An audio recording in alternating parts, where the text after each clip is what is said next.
Hola amigas y amigos de La Pausa, estamos de regreso en un super programa porque hoy tenemos un invitado súper especial, pero primero quiero empezar con la de casa. Basti, bienvenida siempre a tu espacio favorito de cada jueves. Yo estoy muy emocionada por este episodio y de verdad empezamos dándole las gracias también a nuestro invitado especial por aceptar la invitación y gracias por estar aquí. Bienvenido Nelson. Yo debo decir que, bueno, ¿desde qué edad? Es que tú me conoces a mí, yo te conozco a ti porque creo que eso tiene bastante tiempo. ¿A qué edad tenía yo cuando nos conocimos?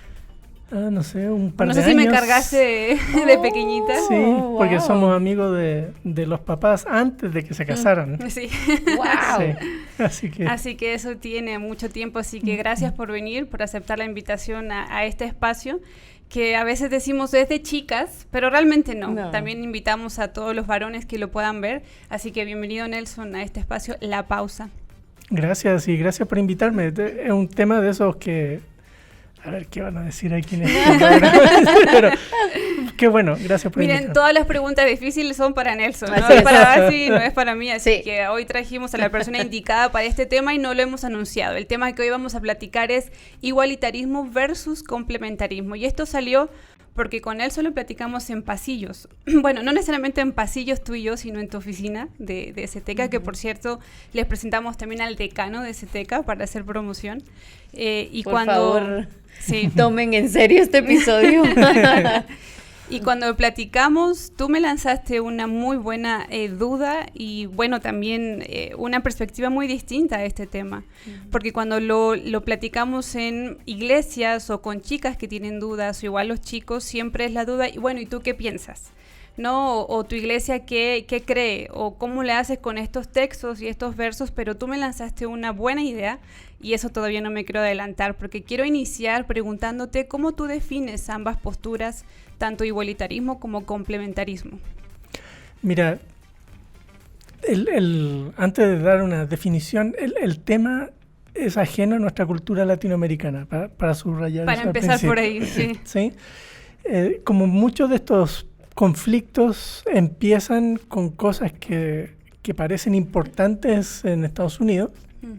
La gente se pelea, se divide, se tira por la ventana, qué sé yo, y después de rebote nos llega a nosotros. Y más encima distorsionado. ¿Sí? Entonces, el problema de la conversación de estas dos, y además polarizado, ¿no? De estas dos secciones es que hay dos maneras, de manera muy general, de entender tanto el rol de la mujer en la familia como en la sociedad, o en la iglesia en particular, en entornos cristianos. En ese mundo polarizado norteamericano que les gusta poner siempre las cosas en blanco y negro, azul, sí. azul rojo.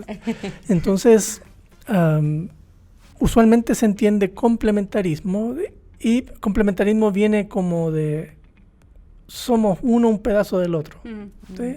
Complemento. Eso parece sonar bien, pero cuando uno mira los detalles entra a pensar, espérate, ¿cómo está definiendo eso?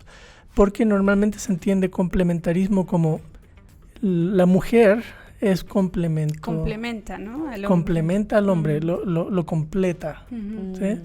Lo completa, usando el lenguaje de Génesis 2, ¿no? De la creación.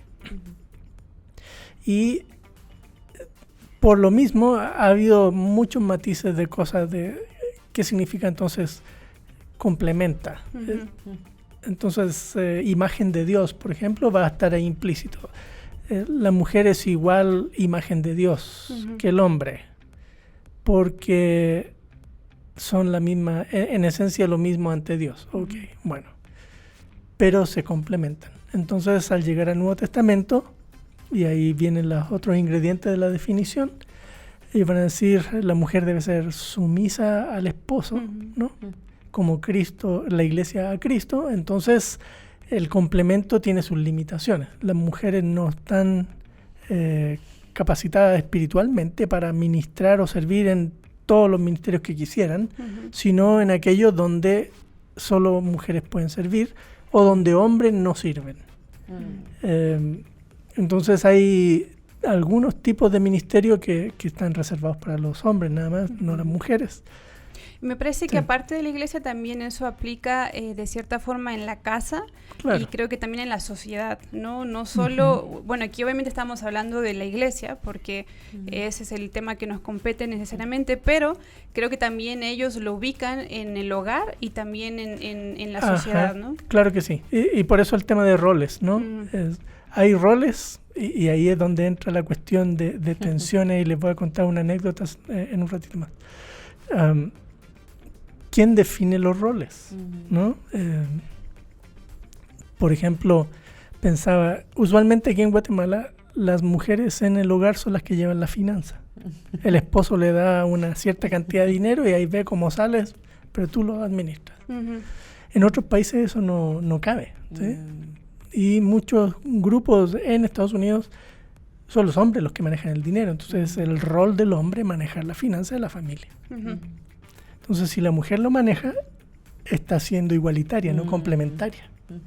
Porque está usurpando, y así lo interpretan, claro, el rol del hombre en la familia. O quién toma las decisiones médicas. ¿Llevamos o no llevamos al hijo al hospital? ¿Se opera o no se opera?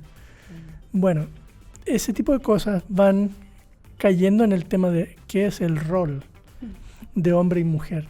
Y como una cuestión que ya lo anticipé, cultural, entonces entra en tensión, porque uno lee un libro y el libro dice, la mujer tiene que esto y estos son los roles. Y, bueno, esa perspectiva complementaria, entonces, repasando, asume que ambos, si bien son imagen de Dios creados, no son iguales.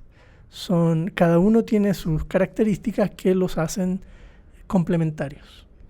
El hombre no toma las funciones o roles de la mujer, ni la mujer la de los hombres. Y eso se hace extensible no solo en el hogar, también en la iglesia y también en la sociedad. En la sociedad, sí. Y es curioso porque también leía que incluso muchos de ellos entienden, y tal vez tú me corregirás porque déjenos presumir, o sea, tenemos aquí experto en Nuevo Testamento. Él nos puede corregir lo que quiera. En público. Lo que quiera. Pero incluso ellos indican, y con eso yo no estaba del todo de acuerdo, que la imagen de Dios se complementa cuando se une varón y hembra. Mujer. Y entonces yo diría, bueno, ¿no se supone que fuimos creados individualmente con esa imagen de Dios o con la imago de ella? Entonces pareciera que ellos también quisieran como poner un poquito ahí de sus ideas para indicar es que juntos reflejan o se complementan o juntos es que conforman esta imagen de Dios. No sé si tú has leído eso. No, pero se entiende el razonamiento. Bueno, definimos una ala, ¿no? Nos falta la otra. Para responder a esa pregunta puedo ir a la otra definición.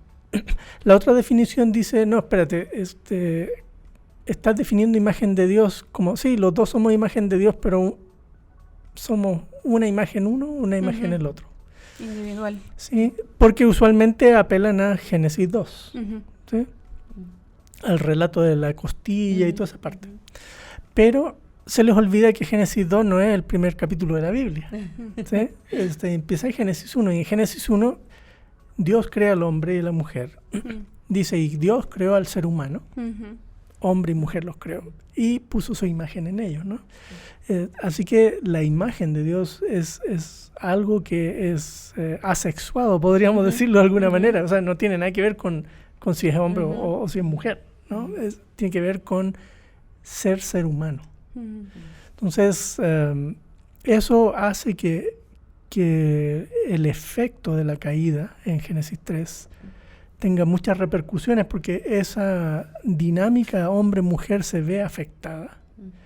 Y se va a ver a través de la historia de la humanidad que la tensión siempre está hombre-mujer. Y la definición de igualdad entonces se va diluyendo. Porque la definición de igualitarismo es que ambos son imagen de Dios, exactamente la misma imagen de Dios. No interesa si es hombre o mujer, por ser humano es imagen de Dios. Y cuando llegamos a Gálatas y Pablo va a decir que en Cristo no hay más distinción hombre-mujer, es como volver a Génesis 1, brincando Génesis 3. Entonces, desde la perspectiva cristiana se argumenta que en Cristo ya no debiéramos seguir hablando de estas categorías complementarias, porque somos uno en Cristo, no hay distinciones que nos tengan. Claro, eso tiene otras implicaciones, ¿no? En las funciones, entonces, en el hogar, no tiene que ver con género, sino tiene que ver con habilidades.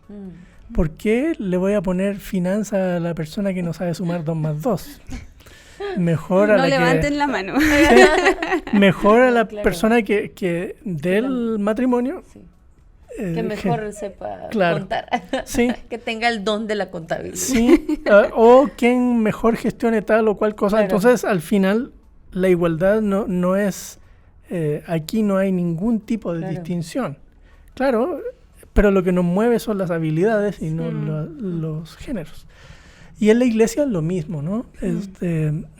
Hay funciones y ministerios y cosas que un hombre o una mujer pueden hacer no porque es hombre o porque es mujer, sino porque el Espíritu Santo les da los dones y las habilidades para gestionar ese tipo de ministerios. Entonces ahí está, a grandes rasgos, los dos bloques. Y por mi manera de definir, ya deben intuir por dónde ando yo. Sí, pero no hay problema. Aquí todos somos libres de expresar lo que pensamos y obviamente como tú lo explicabas y creo que también Basti tú puedes sumar mucho a eso, obviamente esto no tiene origen en Latinoamérica, tiene un origen en los Estados Unidos y obviamente eso repercute de una u otra forma aquí. Y este origen lo remontamos, si bien entiendo, al menos lo voy a traducir el Consejo para la Hombría y la Feminidad Bíblica en 1987. La respuesta que ellos dieron es porque, a ver, momento, pareciera que cierta parte o población se está confundiendo con el feminismo que allí surge. Entonces hay que luchar para nuevamente no ubicarnos, pero también tenemos la otra parte que es el Consejo Bíblico sobre la mujer y el hombre, que entonces son las dos entidades que luchan, o bueno, que están en la mesa diciendo nosotros queremos esto sobre el igualitarismo, nosotros queremos esto sobre el complementarismo. Creo que este es el origen, ¿no?, de ambas ideas. No sé si una se forma en el 87 y la otra en el 88. Yo retrocedería mucho más en el tiempo, ¿sí? Porque eso es lo curioso en estas discusiones norteamericanas. Porque las respuestas a esa tensión y dualidad ha ido variando a través del tiempo. Entonces, cuando en la época victoriana, la reina Victoria, Inglaterra, siglo XIX, la sociedad norteamericana es básicamente agrícola, ¿no? Agraria, la granja típico de la familia Ingalls, ¿no? Eso es lo que hay en la cabeza. Mi mamá veía eso. Lo sigue viendo, por cierto. Entonces, ahí... la familia está permanentemente en la casa, papá, mamá, y ambos trabajan en el campo, ambos complementan el trabajo, ¿no? Y le enseñaban a sus hijos el oficio. Claro, sí, ambos, ¿no? Y van a la iglesia juntos, y, bueno. Pero a medida que va avanzando el siglo XIX, eso va cambiando con la industrialización y otros fenómenos que van generando el desarrollo de grandes ciudades. Pero además, en el mundo cristiano, predomina el postmilenarismo. ¿Sí? Los que piensan que esto va de mejor en mejor, que el reino de Dios está por llegar, así que tenemos que ir y anunciar el evangelio por todos lados. Así es que se gestan las misiones desde Estados Unidos. Esos movimientos misioneros eran prácticamente todos postmilenaristas. Y en esa función la mujer tenía algo que hacer también, porque su casa no era solo el hogar, era el mundo. Y por eso muchas mujeres salen a las misiones. Es interesante ver la cantidad de mujeres que van fundando iglesias, grupos y cosas. Y de hecho muchas escogían solo ser misioneras, ¿verdad? O sea, vivir solteras el resto de su vida y dedicarse al ministerio. Sí. O fundan hoy denominaciones importantes en Estados Unidos. ¿Sí? Inicio del siglo XX se va a dar ese fenómeno. Pero ese fenómeno va a tener cierta dinámica durante el periodo entre las dos guerras hay como un recambio de pensamiento, y la mujer se vuelve a meter al hogar, ¿no? Ese es su rol, ese es su función, ahí está. Pero con la Segunda Guerra Mundial, los hombres estaban trabajando y había necesidad de mano de obra, entonces las mujeres de vuelta a la fábrica, ¿no? Y entonces ahí sí es necesario que la mujer ocupe estos roles, pero termina la Segunda Guerra Mundial. Y ya no. Y el hombre regresa, ¿no? Sí, los baby boomers y todo eso. Bueno, el rol de la mujer en el hogar. Ahí está su reino, ¿no? Y hay muchos libros de esa época van a decir así. No, es que la mujer es la reina del hogar. Ahí ella es la que decide esto otro, porque los valores de la fe, que no sé cuánto. En cambio, el esposo está allá afuera, en la sociedad. El hombre es el único que vota, ¿no? La mujer recién empieza a votar en los años 60.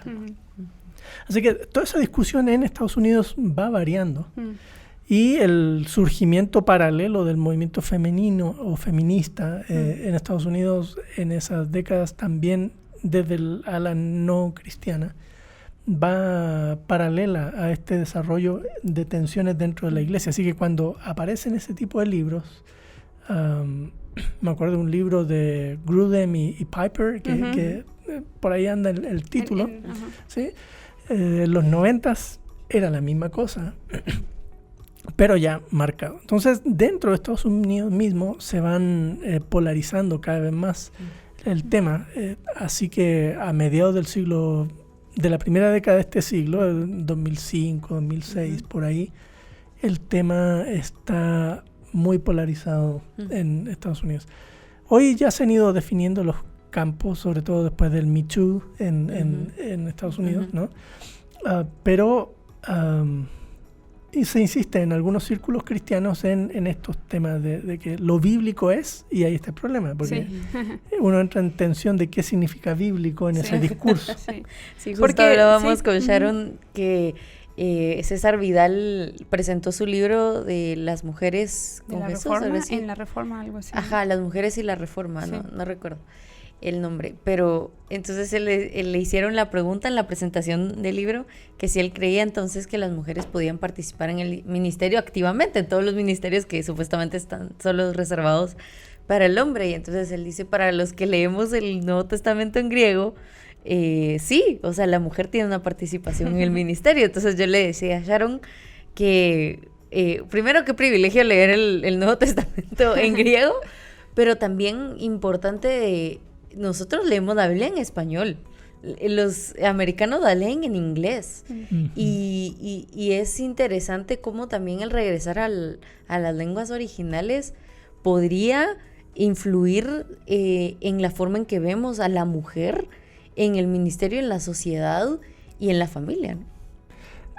En algunos textos quizás un poco más iluminador, pero en términos generales uno llega con una idea definida antes de abrir el texto, y lo único que hace es confirmar sus propias percepciones, ¿no?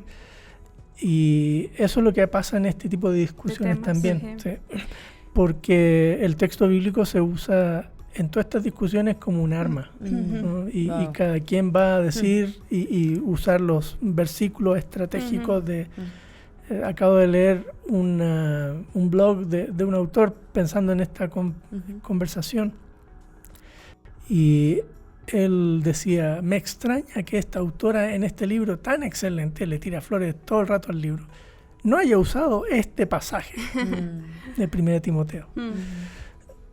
Y ¿qué importa? O sea, no entendió el argumento de la autora, que es un lindísimo libro, por cierto, que es ni complementarismo ni igualitarismo, se llama el libro. Es un punto de vía media. Vamos a poner en las redes sociales la recomendación. Para buscarlo. Y claro, uno dice, pero espérate, no captó el punto entonces. Sí. Y me parece que siempre esa va a ser la lucha de, no sé si de las antiguas generaciones, porque creo que las nuevas generaciones pueden tener un poquito de distanciamiento con eso, ¿no? Y siempre el ente cultural con el cual vamos a la Biblia, ¿no? Siempre está esa parte humana, por más que no queramos, a menos que seamos como tú, Sí, claro. expertos en este tipo de cosas, pero ese lente cultural, Nelson, y era lo que tú y yo platicábamos aquel día, ¿no? Tenemos todo esto que proviene de Estados Unidos y las iglesias quieren aplicarlo, ya seas igualitarista o ya seas complementarista, ¿no? Tienes a mujeres abusadas, violentadas, viudas, mujeres que posiblemente sus esposos no están cumpliendo, cualquier sea, ¿no?, el acuerdo que hayan llegado como matrimonio, que no o económicamente... incluso unión libre, ¿verdad? Unión libre, sí, porque eso aplica también incluso hoy en en las nuevas generaciones. Y esa es la problemática que platicábamos, ¿no? Este lente cultural con el cual queremos aplicar todo a nuestro mero antojo y decir es que esto es lo bíblico y esto es lo que vale y esto es... Pero cuando tenemos casos reales en la iglesia, la verdad es que eso, bueno, no... ¿Qué importa? ¿Qué importa cuando la mujer está sufriendo? ¿Qué importa cuando la mujer no se dice, bueno, yo soy esto, soy lo otro, sino que su contexto, su problemática es real?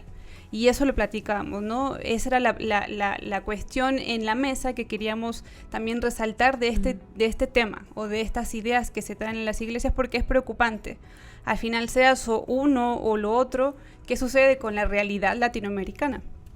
Claro, ha subrayado varios puntos que son importantes en este asunto. Hay que reconocer que los autores que van por un lado o por el otro no están diciendo que no hay que hacer nada con la mujer que sufre o cosas por el estilo. ¿Sí? Eso uno no puede decir, él aguanta que el esposo maltrate a la esposa porque de plano es complementario. ¿Sí? Sí. No, pero muchos lo ven así, claro, ¿verdad? sí, pero no es el punto, es, ¿sí? no es Aunque tal vez no autores, sí, pero sí varones de las iglesias o líderes o pastores. Sí, no sé. sí, eso sí. O sea, que independiente de lo que piense sobre las dinámicas de los roles, claro, y todo eso, hay otros asuntos subyacentes que tienen que ver con, por ejemplo, un hermano muy reconocido en el mundo de la Convención Bautista del Sur tuvo que enfrentar la justicia porque aconsejó a mujeres a que aguantaran nomás, que no tenían por qué separarse de su esposo aunque él los maltratara, ¿no? Ese tipo de cosas pasan, pero no tienen que ver si la persona, y bueno, en este caso coincidió con que además es complementario, pero pasan por otros temas, ¿no? Que van pasando ahí. Pero diría yo, estas conversaciones en círculo evangélico no van a la velocidad de las variaciones culturales. Y aquí la anécdota. ¿Cuándo debe haber sido eso? Como el 2009 por ahí. Estábamos en una clase con un doctor que se llama Robert Yarbrough de epístolas pastorales, ¿sí? Estábamos trabajando en la clase doctoral, en las pastorales, y teníamos que trabajar textos traducidos y conversarlos en clase. Y justo me toca a mí traducir ese pasaje de Timoteo, la mujer cae en la congregación, no permito que la mujer enseñe. Y el profe me dice, bueno, Nelson, ¿tú eres complementario o igualitario? Entonces yo le digo, mire, profe, con todo el respeto del mundo, en América Latina no hacemos esas categorizaciones. Y el profe abrió los ojos así. Digo, sí, lo que pasa es que como les gusta poner todo en casillas, ¿no? Esto es aquí, esto es acá, o esto es allí, o esto es allá, ¿no? Le digo al profe, lo que pasa es que hay cosas que ustedes ya han decidido que determinan la persona complementaria y cosas que determinan si la persona es igualitaria. El problema es que de esas cosas que ustedes determinan que eso lo convierte en igualitario o en complementario, cuando va a América Latina están cambiados. Hay cosas que nosotros decimos, no, eso sería complementario. Eso sería igualitario. Entonces, ¿qué define igualitario o complementario? Es totalmente arbitrario. Hemos decidido nosotros. Estos son roles de hombre, estos son roles de mujer. Y con toda esta discusión que hay ahora de la cuestión de género y todo eso, se vuelve mucho más nebuloso. ¿Sí? Nebuloso, porque hay cuestiones, como me acuerdo hace muchos años atrás. A mi esposa le encanta hacer cosas de manualidad, entonces los hijos de nuestros amigos ella les empezó a enseñar a hacer pulseritas con mostacilla. ¿Sí? Y estaban todos fascinados con esas pulseras así gruesas, con su nombre y todo, ¿no? Estaban los niños ahí, hombres y mujeres, aprendiendo a hacer con la mostacilla para hacer su... Y de repente un papá de uno de ellos le dice al hijo, no, tú no hagas eso porque eso no es de hombres. Wow. ¿Sí? Él definió arbitrariamente que una manualidad sencilla, donde él iba a poner hasta su nombre con mostacilla, no, eso no era de hombre, ¿no? Entonces es una cuestión de quién define qué es un rol de hombre y un rol de mujer, una cuestión sumamente cultural y por lo tanto dinámica, ¿no? Entonces, ¿qué está pasando en América Latina? Nuestras sociedades están variando y cambiando mucho. Las nuevas generaciones son mucho más igualitarias en ese sentido. Las mujeres van participando mucho más en la sociedad, ¿no? Entonces, llegan a la iglesia sigue con ese otro discurso relegador. Me acuerdo también hace muchos años atrás conversando con una de mis hermanas que estaba trabajando en Nicaragua cuando Violeta Chamorro salió de presidenta. Y ella dice en la conversación, es que Dios no hizo a las mujeres para ser presidente, dice ella. Y yo le digo, ¿y de dónde sacaste eso? Y se quedó pensando y no me pudo responder. Claro, uno le pregunta hoy eso mismo y se mata la risa, ¿no? Sí. Pero era una cosa que estaba en el chip metido dentro de la cabeza, ¿no? ¿Por qué una mujer no puede ser presidenta de un país? ¿No? Hoy nadie se preguntaría eso, más bien se pregunta ¿qué hacemos con estas que están ahora? ¿No habrá algo mejor? Pero no, y es lo mismo con otras cosas, ¿verdad? Y hablamos con Sharon que también el legalismo que ha reinado un poco en nuestras iglesias, yo recuerdo que por muchos años mis papás no iban al cine, y ahora nosotros nos reunimos en cines para hacer iglesia, entonces es lo mismo, ¿verdad? Claro. Con ese pensamiento de Dios no hizo a una mujer para ser presidente, pero va cambiando la cultura y la forma en que vemos las cosas, y me llama mucho la atención lo que estás diciendo, porque tienes toda la razón, ya llegamos con unos lentes culturales y de experiencia personal a la Biblia, y así la interpretamos, y creo que una de las cosas por las cuales estamos teniendo esta conversación es porque como se ha globalizado tanto las redes sociales, el internet, los podcasts, ahora y además los americanos ya todo lo están traduciendo a español, y entonces estamos ya escuchando más esas conversaciones, y ahora ya no solo es un tema de la cultura de país, sino de ya una segmentación de qué pienso, ¿verdad? O sea, una mujer millennial piensa muy distinto a como piensa una mujer de generación Z, y no necesariamente tiene que ver con dónde vive, sino con el contenido que consume y con las cosas con las que se identifica, ¿verdad? Y por eso me llamaba mucho la atención eso que estás diciendo, porque ya no solo es una cultura de Latinoamérica, sino del contenido que están consumiendo, de la experiencia personal que han tenido, porque muchas mujeres que han sido lastimadas, porque hablábamos del contexto de Guatemala, ¿verdad? Muchas iglesias en el interior todavía ven a la mujer de una forma distinta a la que lo vemos en la ciudad, ¿verdad? Y no necesariamente es porque la Biblia lo dice, sino porque es su cultura, ¿no? Porque es parte de ellos y así lo ven. Pero, digamos, ya nosotros tenemos que, o nosotras ya que estamos en iglesia, ¿verdad? Con las jóvenes en la ciudad, donde ya hay muchísima más penetración del internet en las áreas rurales, tenemos esas conversaciones ya más profundas, ¿no? De cómo se ve una mujer que ha sido abusada y lastimada por la iglesia y cómo la tratamos, ¿verdad? Por un abuso de autoridad y por relegarla a ciertas tareas, ¿verdad? O en sí verla como inferior al hombre. Pero también tenemos una nueva ola de mujeres que vivieron en un liberalismo total, hablando de tal vez en un igualitarismo extremo, ¿verdad? Que vienen al evangelio y entonces empiezan a actuar de la forma distinta y empiezan a pensar más como complementaristas, ¿verdad?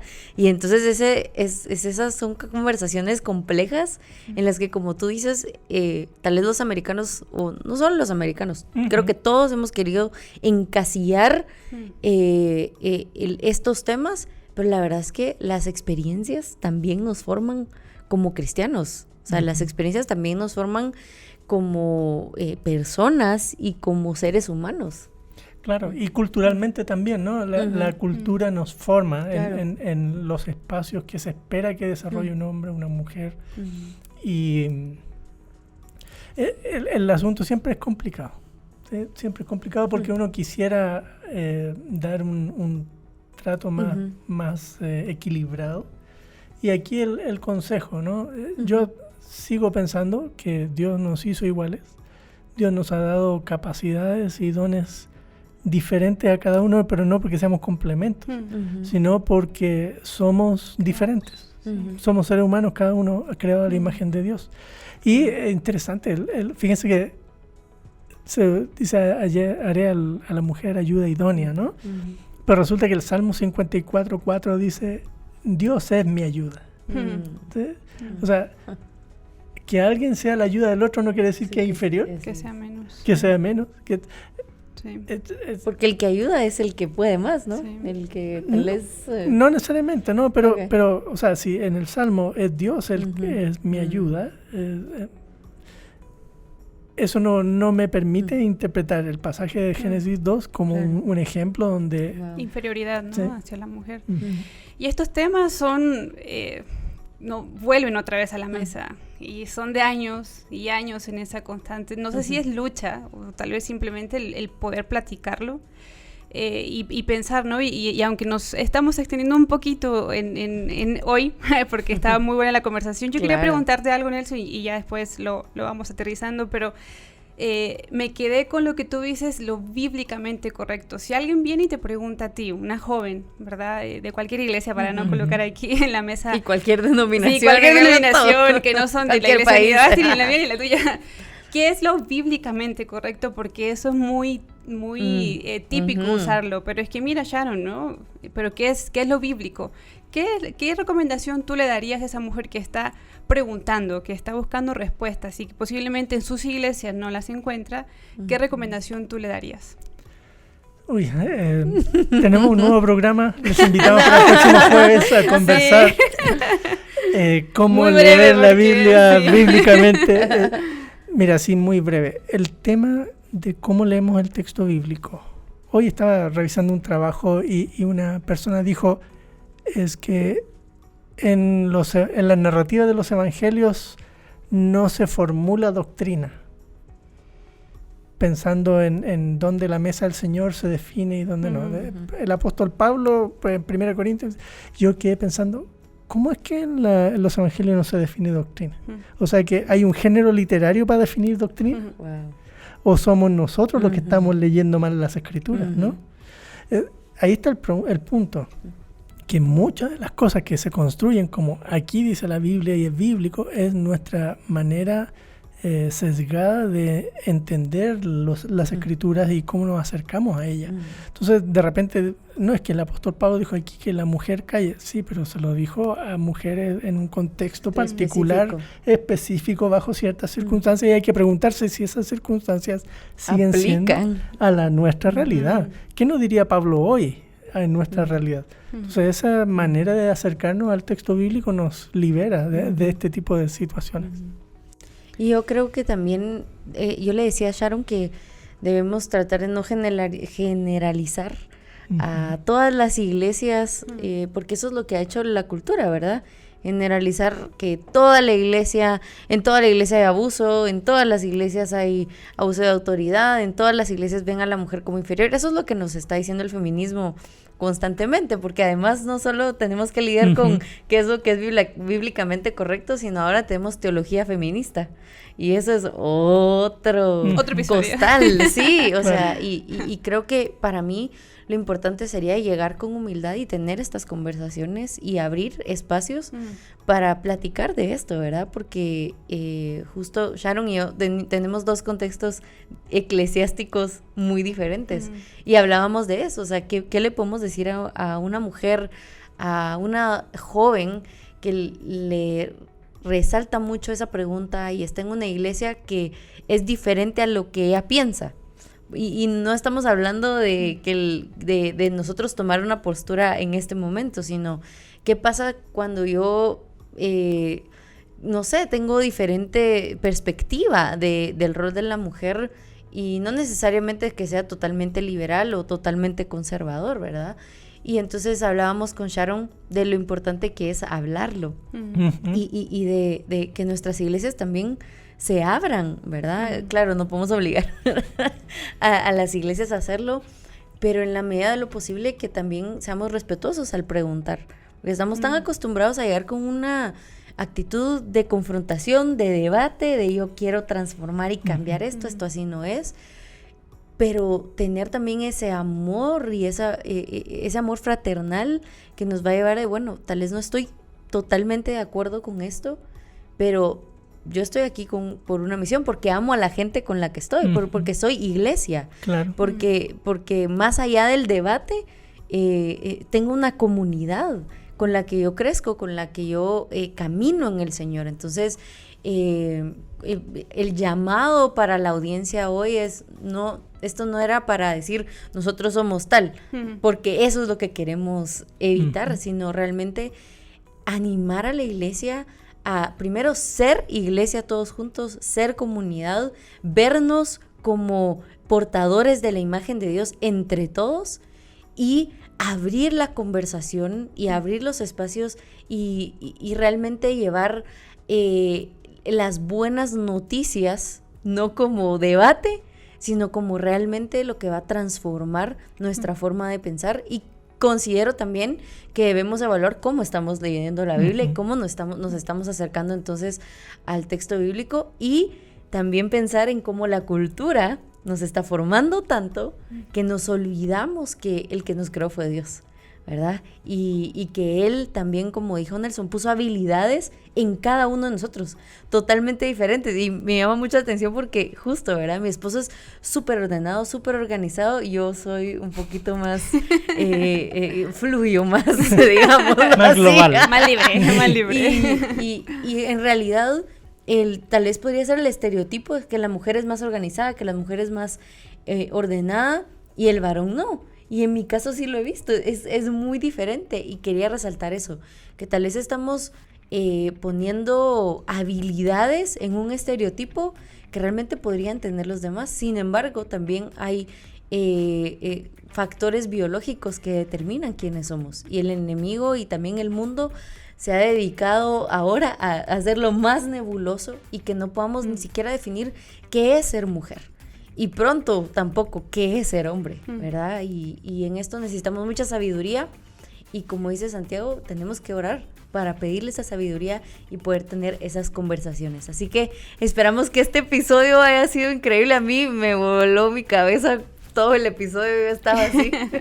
Así que gracias, Nelson, por abrir esta conversación con nosotras y por también hablar con tanta sabiduría sobre el tema, y definitivamente esperen que lo vamos a volver a invitar, bueno. ¿Verdad? Así que nos vemos en la pausa en un próximo episodio. Recuerda que es los jueves cada 15 días.